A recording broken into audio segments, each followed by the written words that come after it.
Assalamualaikum warahmatullahi wabarakatuh. Waalaikumsalam warahmatullahi wabarakatuh. La hadratu wa la hadratu kita penjaman nasallallahu. A'udzu billahi minasyaitonir rajim. Bismillahirrahmanirrahim. Alhamdulillahi rabbil alamin arrahmanir rahim maliki yaumiddin. Iyyaka na'budu wa iyyaka nasta'in ihdinas siratal mustaqim siratal ladzina an'amta 'alaihim ghairil maghdubi 'alaihim.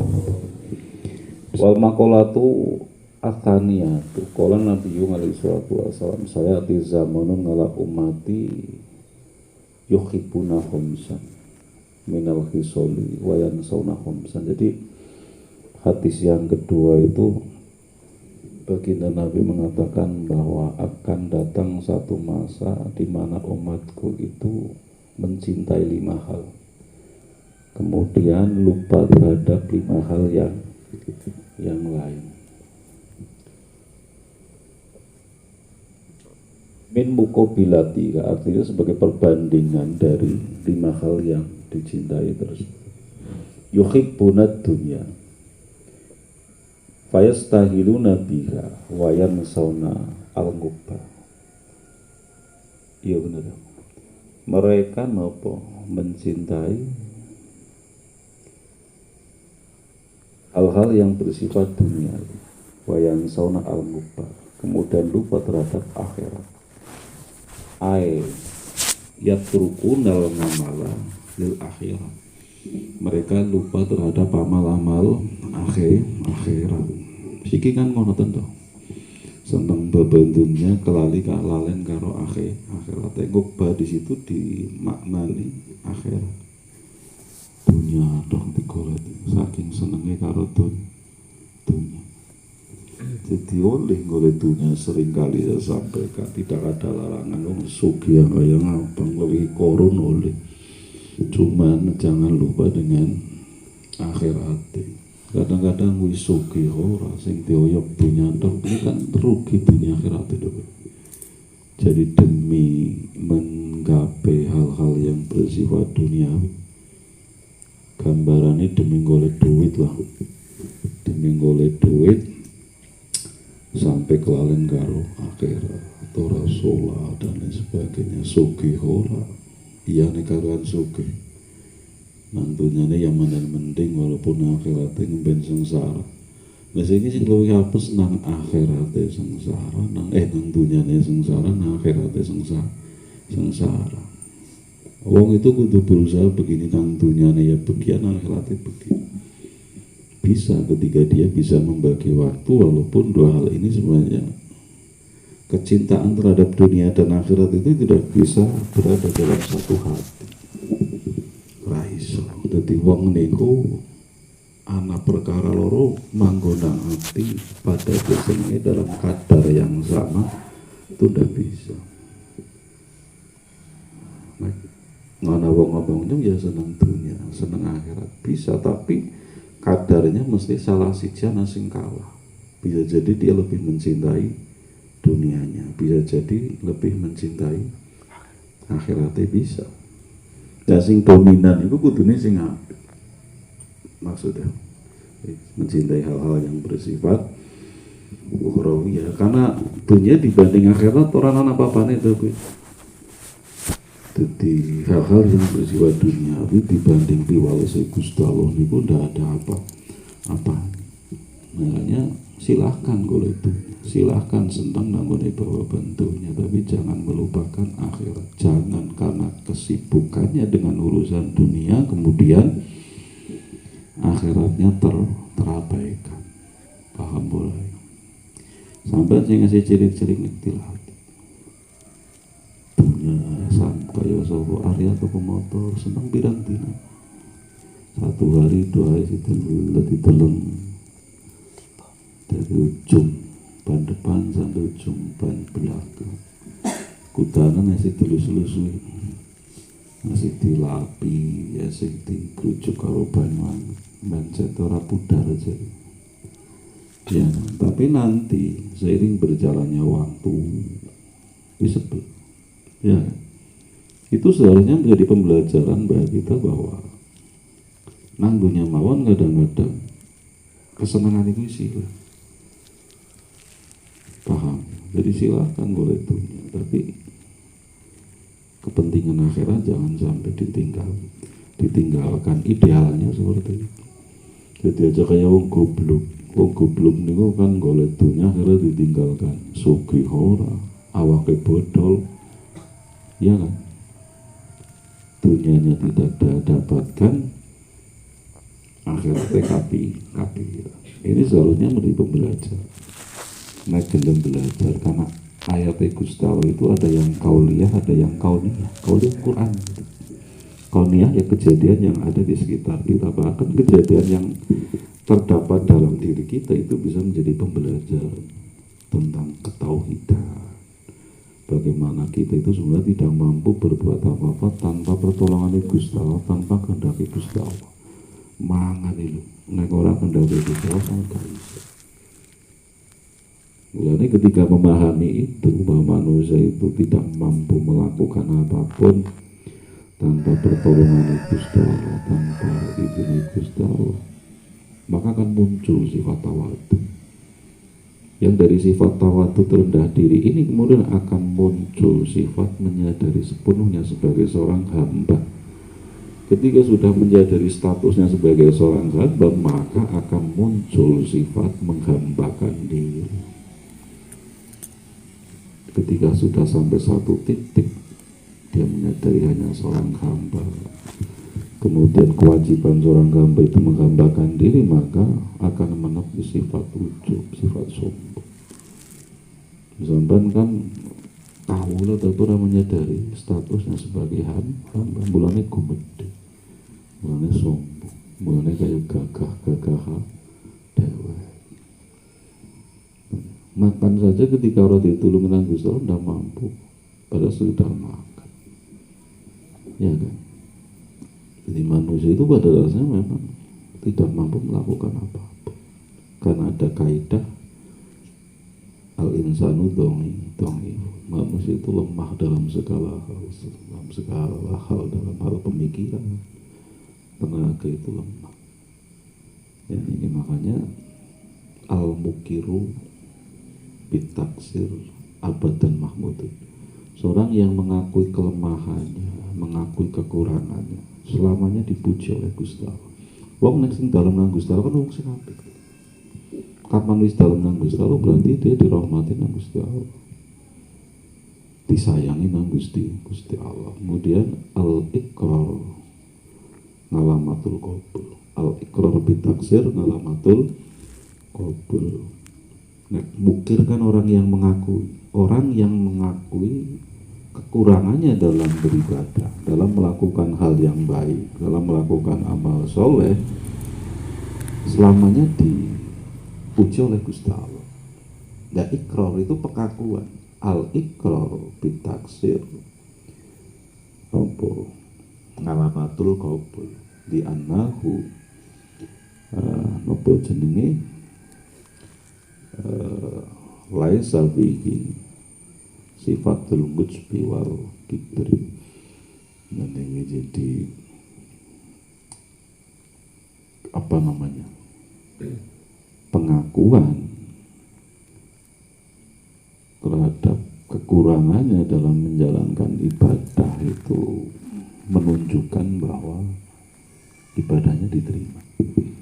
Ya mudah-mudahan wong sing ibadah ngerasa benar, ngerasa wis apik ya ora diterima nang Gusti Allah, karena mafhum mukhalafah seperti itu. Jadi kata-katanya kan al-iqrar bitaksir ngalamatul qabul. Berarti nek laisa iqrar bitaksir ngalamatul rodi. Wong sing ora mengakui kekurangannya dalam beribadah berarti ibadahnya ditolak. Di annahu ngadamu nopo berusaha di annahu ngadamu nopo tadulu ngalangada di annahu tadulu ngalangada mil mujbi wal kibri, seperti itu. Jadi silakan senang dunia, tidak ada masalah, tapi sadar betul bahwa dunia itu sementara, jangan berlebihan. aja ganti motor anyar lalen sholat lalen ngaji selu-selu menang teras jagung nang jero kan kalau deleng nang motor pas Arya kan begitu motornya sih nang teras dia duduk di ruang tamu deleng apik ya apik wong barang aja untuk gaweane dhewe. Jadi saya katakan tadi bahwa oleh seneng dunia tapi jangan berlebih. Dalam arti berlebihan itu ya jangan lalekna karo akhirat. Kemudian lebih dominan seneng nang akhirat. Karena dalam keterangan yang lain niku orang mungkin wong niku nang ati yo mencintai Tuhan. Sama gaya pacar loro gak iso seneng kabeh. Mesti salah siji sih. Nah, kenggo selingan itu. Enggak kayak orang tayang guys kalau. Sama kan udah ngalami itu. Orang usah aja. Gaya pacar lo orang kepenak.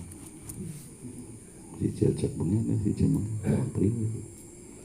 Jadi orang iso, orang bisa kan loro-loro ini ku disenangi dalam kadar yang sama ndak bisa. Jadi saya pernah seperti itu karena hanya untuk membuktikan. Seusia sampean saya itu sudah mendengar makalah nopo bahwa nopo jenenge nang ati niku tidak bisa ada nopo utawa wong niku cara kasarnya tidak bisa mencintai dua hal dalam taraf yang sama. Dalam kadar yang sama itu menggambarkan tentang dunia akhirat.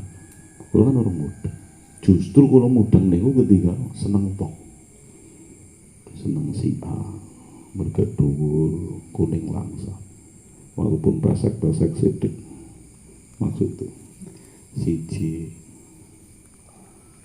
ora pati dhuwur, tapi runge mancung, maksud tuh. Kulitnya kuning langsam anggap dijejerna karo bahu wis bena sama wa sumur minyak orang sumur minyak sing asap ini banget seru tapi orang iso itu baru saya paham bahwa iya bener hati siji iku ora bisa mencintai dua hal dalam kadar yang sama justru kalau mudengnya tentu sampai aja tiru-tiru kalau sampai tidak punya tujuan istinbat ngalal hukum. Nah sampai kan nafsu. Justru dari kulo mudengnya tengriku. Oh, jebule kayak gitu. Jadi orang bisa. Salah siji mesti ana sing lebih dominan. Jadi mulana nawang ngomong nanya entah stabil antara mencintai dunia dan akhirat sama ala dobol. Soalnya manggua atine kan tetap. Wong sing ngomong aku berarti wong sing seneng dunia sebenarnya karena dia menutupi apa? Menutupi kurangnya cintanya terhadap akhirat. Paham? Mumpung sampai pun cilik, kemarin ke watak niku ketika karakter ya bukan watak tabiat pembawaan. Ketika karakternya kan belum terbentuk sepenuhnya karena sampai masih remaja. Jadi paling tidak ketika sampai memahami ini bisa merenungkan ya berlatih tahap demi tahap ketika tahu bahwa dunia itu hanya sementara mencintai dunia berlebihan sampai meninggalkan akhirat itu tidak ada artinya atau suatu kerugian itu dipahami tahap demi tahap itu dilatih karena wong spontan tidak mungkin orang mungkin spontan itu kayak wong lah meninggalkan rokok spontan angel. Saya berulang kali mencoba sing seminggu sing 3 minggu bahkan pernah sebulan malah tadi awake pucet kering mangane akeh lemu ora pas daripada gue sudut malah lemu dengan repot kulo terinspirasi guru niku jadi guru niku sebenarnya kadang-kadang niku dia sebenarnya kayak wong curhat tanpa sadar itu diserap oleh muridnya. Jadi saya punya guru itu orang pada saat itu tapi ketika SMP kelas 3 dia cerita rokoknya bentul deh sampai mungkin orang ngerti rokok bentul roknya biru, tulisannya Bentoel. Nah, itu dia cerita, dia berhenti rokok itu 2 tahun. Di akhir cerita dia begini mengatakan, kayak wong loh, berhenti merokok 2 tahun, sugih ora, sehat ora. Akhirnya udut maning. Itu kan kemudian yang murid itu terserap kan. Berarti kan murid rokok itu tidak berikan pengaruh pada kesehatan.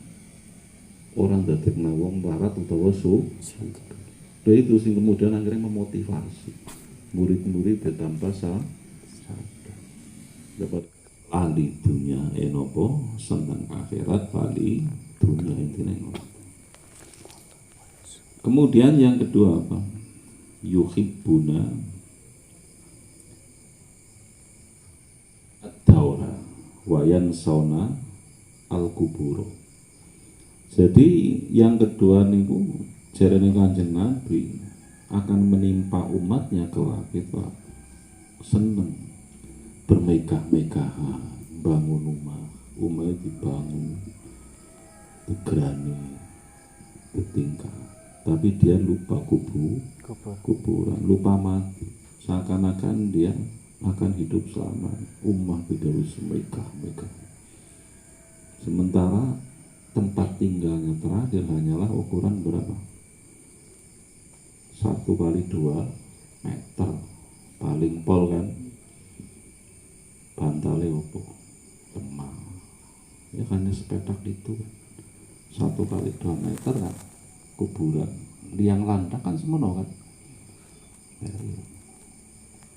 Terus intinya yaitu tadi, silakan bangun rumah mega tapi aja kelalen karo mati aja lupa mati. Siapa sih orang pengen duwe rumah apik, pengen duwe kabeh kan apik nyaman. Kulo pengen ana kolam renangnya nang dhuwur nembe insyaallah. Ora ketemu nang dunyane ya nang akhirat. Enggak ada YouTube mekar berkembang bisa jadi wong sugih. Tok bangun pondok tok bangun masuk di kolam renang nang dhuwur sampean oleh ciblon. Ngerti ciblon buat oleh dus-dusan. Timbayar. Bang. Bisa jadi nasib wong siapa tahu. Di antara kalian itu nanti akan yang akan ada yang menjadi miliarder siapa tahu. Bisa bakul gonyaknya kan jebule ngemben jadi miliarder. Tumbangannya apa? Lamborghini ora sampai bingung dong. Bakul rupane kaya nunggang Lamborghini ora keton ndase. Lamborghini kan ndak dong. Ini selonjor. Bisa jadi, makanya saya pernah punya guru itu ketika dia pasal untuk kebaikan dia tidak jarang dari. Dia pernah mengatakan begini, sambangan gak kan aja minyak teman-teman. Karena nasib wong niku tidak tahu. Jadi siapa tahu teman yang sama hina kelak menjadi orang besar. Bingung toh. Semuanya contohnya begini. Arya cong minyak Bahul. Suatu saat Bahul jadi bupati. Arya jadi tukang bangunan, orang bingung tuh ketemu nang dalan. Wah, gemen banyak nih. Kan seperti itu kan. Jadi kelihatannya pesan sederhana, pesan moral yang sederhana, tapi yang dipahami luar biasa. Makanya saya tidak pernah semenjak itu, biasa mah gojlo, tapi ngenyak sing teka mati maling batir, insya Allah tidak pernah. Ya sekedar goyang, karena takut itu. Dia kelak menjadi orang besar, jadi miliarder, orang bingung kok. Papagan gue nganggo bit, dia kan nganggo Fortuner, orang bingung kok. Saat tinggal tuh. Ya makanya wong niku aja nopo. Nek bisa urusan ngenyak wong. Baik secara fisik, nek perilaku Allah ya stingkari Allah mawon, tapi jangan menghina. Walaupun dia berperilaku tidak baik. Aja teman-teman gue nih, karena Di dunia ini pun tidak ada yang pasti. Jadi ajangannya teman-teman para wong nek secara apalagi yang berkaitan dengan fisik yo nek kelakuan ya cukup asal bener kelakuannya, tapi ora usah kemudian menghina berlebihan, sebab dampak negatifnya pirang-pirang. Di antaranya begini, bukan doa kenalan. Jadi ada 3 doa yang pasti diterima oleh Gusti Allah. Dakwatul wali, dakwatul musafir, dakwatul madlum. Madlum ini orang yang dianiaya, walaupun orang yang dianiaya itu orang jahat. Ana wong jahat, maling motor, digebuki, dimasa. Itu kan perbuatan dolim karena melawan hukum. Nah ketiga, digebuki ini doa nawas. Muga-muga keturunan wong sing gebukinya mengalami nasib yang sama dengan saya sumpamane. Itu bisa loh dikabulkan nang Gusti Allah. Jadi doa orang yang didolimi itu dikabulkan oleh Allah, walaupun orang yang didolimi itu orang jahat. Paham? Jadi saudara begini, anak maling motor digebuki, dimasa. Berarti kan dia didolimi itu. Karena salah aturannya wis cekel gamaring kantor polisi. Biarkan polisi yang mengurus, disidang, dihukum. Aturannya kan seperti itu. Nah ketika digebuki dan lain sebagainya, maka dia terdolimi. Dan orang yang memukuli karena tanpa dasar hukum adalah orang yang berbuat dolim. Ketika ngerentek Allah bisa jadi dikabulkan oleh Gusti Allah. Makanya hati-hati. Nah, sampai nunggu motor, hati-hati bok disibati ngomong. Karena orang yang terganggu itu kan orang yang terdolim. Motor gue petera. Kenapa itu dibobok? Berisiki tanggane, berarti kan tanggane terdolim. Oh, muka-muka bungsut. Ngerti bungsut ora? Tiba temenanan. Tangane keslewu. Abu. Sekrambil sumpamane kan. Dalam masalah gue kan. Ya makanya hati-hati. Assalamualaikum warahmatullahi wabarakatuh. Waalaikumsalam warahmatullahi wabarakatuh.